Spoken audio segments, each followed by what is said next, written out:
Hello brothers and welcome back to another video. So this is the World Eater focus, and I'm not gonna lie, I'm not gonna try and sugarcoat it. I'm very excited for this because if I had to fall to chaos, then I would definitely choose the red path. Skulls for the Skull Throne, blood for the Blood God, because these guys are awesome. World Eaters are my favourite traitor legion, warband, whatever you want to call them these days. I've always stated this, I just love them. They basically chop your head off and all they want is your skull. They're amazing. So it says, who are the World Eaters? From the very earliest days of the Great Crusade, the World Eaters had a reputation for overkill. Oh, you don't say, GW. Mercilessly suppressing worlds that refuse compliance, and as always by direct assault rather than faceless bombardment.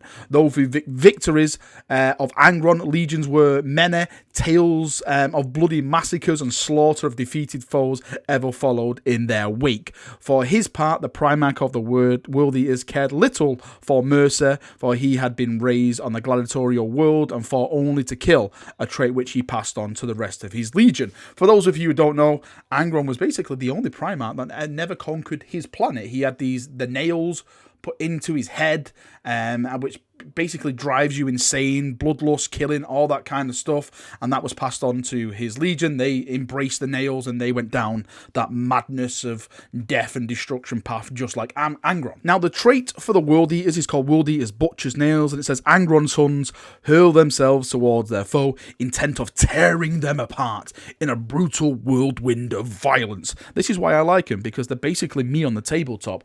I don't go in, I don't plan, I just go, okay, there's a unit over there, I'm going for him, I'm just going in for the kill, and that's basically how I play. So it says, when a unit with this trait makes a successful charge, you can make one additional attack with each of its models in the subsequent fight phase, which is the thing we already know. So basically, to sum it up, you get to fight twice with the World Eaters when you charge into a unit, and it is brutal. I've seen this on play on the tabletop. They just go in and they just rip you apart. You're like, yes, I've survived. I survived the attack, the charge phase of the World Eaters. And he goes, no, you haven't, because there's another round coming in. And you go, oh, holy emperor, what the hell? And we actually get a brand new model for the World Eaters. Well, technically Black Legion, whatever you want to call it. But these guys are called Masters of Executions. And it was teased in the artwork. The artwork is here. And this is the model as well you see in the background. And I've got to say, I absolutely love it. I know I love everything, but this one, oh, Piece à la Resistance. Look at that axe. That axe is absolutely huge. You are not missing someone's neck with this axe. You can basically go to miss and still get the hit, because that's how big this bloody axe is. He's holding some skulls, some heads in his other hands, the ones that he's chopped off. He's got like a nice bony shoulder pad, all Space Marine helmet, some skulls stuck on his backpack, and he's got that like nice leather executioner mask actually on him as well. It's great, absolutely great model. I need to resist making a World Eater force just for now, because I do think that Angron and Berserkers will be getting some love in the future. Maybe. So I just need to resist this initial bombardment, and then I can make a more logical choice a few months down the road. So the little blurb of rules we get for this guy is called Trophy Taker. Once per fight phase, you can re-roll one hit roll, wound roll, or damage roll for an attack made by this model that targets a character. So these could be really good character killers. Warp-sighted Butcher. After the enemy has completed all their charge move, this model can perform a heroic intervention if within 3 inches of an enemy model, or 6 inches of an enemy character. If this model is within 6 inches of an enemy character, it can move up to 6 inches when performing a heroic intervention instead of 3 inches, as long as it finishes the move within 1 inch of the nearest character. That's quite a mouthful, but that's decent. I like it. Very, very decent. So you can basically, this guy can jump in, take some bullets and stuff like that, and maybe still get these hits off and purge away. And the Piece à la Resistance, basically what they say in the article, is that the aptly named axe of Dismemberment, okay, that's a really cool name, hits like, well, an 8-foot Warp-forged battle axe against character-dependent armies such as Gene Silicates and Astra Militarum, and Master of Executions will be an absolute terror. And we actually have the rules for it as well. So let me just zoom out on this so I don't miss anything off. Axe of Dismemberment, range is melee, type melee, strength 2, AP -3, damage is D3. Each time you make a wound roll of 6 for this weapon, the target unit suffers 1 mortal wound in addition to any other damage. That is what I like.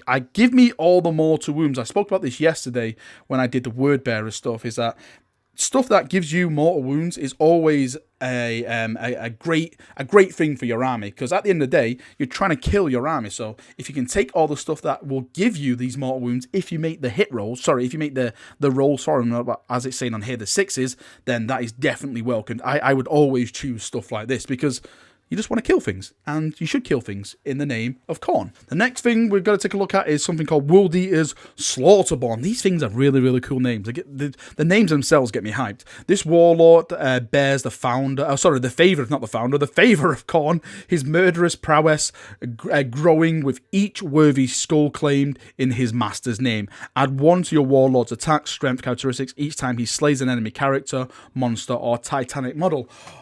Okay, so does that stack through the entire game? That seems, So if you can get this guy going forward and, killing this stuff, then he's basically just a growing rage machine. The more I kill, the more powerful I get. That could be really, really decent if you can, go around the games and actually start killing some of the big stuff on the board. And the next thing we're going to look at is some of the stratagems. So Legion of Skulls, this is 1 command point. The teeming mass of KHORNE's lesser demons can shatter worlds when they are gathered in large numbers. Use this stratagem when choosing your army. Pick a KHORNE Chaos Demon detachment. That is a Chaos Demon detachment in which every unit has a KHORNE keyword from your army to be a Legion of Skulls specialist attachment. Bloodletters units in that attachment gain the Legion of Skulls keyword. And then that goes down to the next thing, which is Blood Blessed. So it says, this warlord has bathed in the blood of 1,000 champions.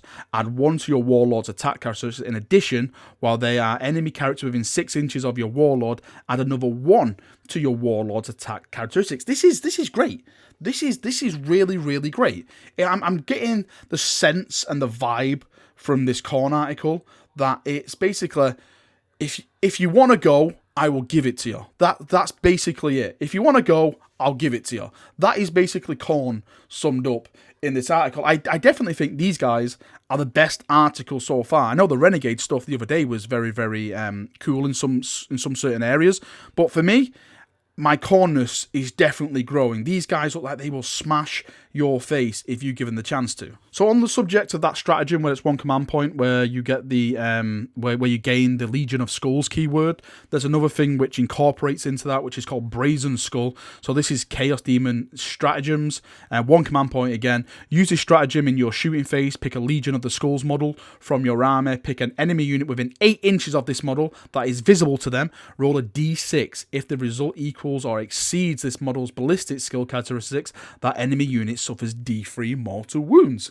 So you can do a little bit of damage on demons while in the shooting phase, which is pretty decent, because demons are more or less, I'm gonna jump in your face and start smashing you. Yeah. So I kind of like that as well. It gives demons a little bit of range, even though they're not really range, if that makes sense. All in all, this article is a blessing. If you're a KHORNE fan, I think you're going to be smiling with this. I really, really like some of the stuff in here. And that massive executioners model, ooh la la, I want it. I want it so badly. I'm sorry, brothers. I'm not a heretic. I'm loyal to the core, but look how cool that model is. That axe is massive. I just want it. I just want to parade it around because it's such a gorgeous model. Absolutely love it. My my fear of falling to chaos grows ever more, and I'm sorry. I will still loyal in the name of the Emperor, but Lord, Savior, Emperor of Mankind, help me if they release an Angron model on like KHORNE Berserker upgrades and stuff like that, like later in the year. I think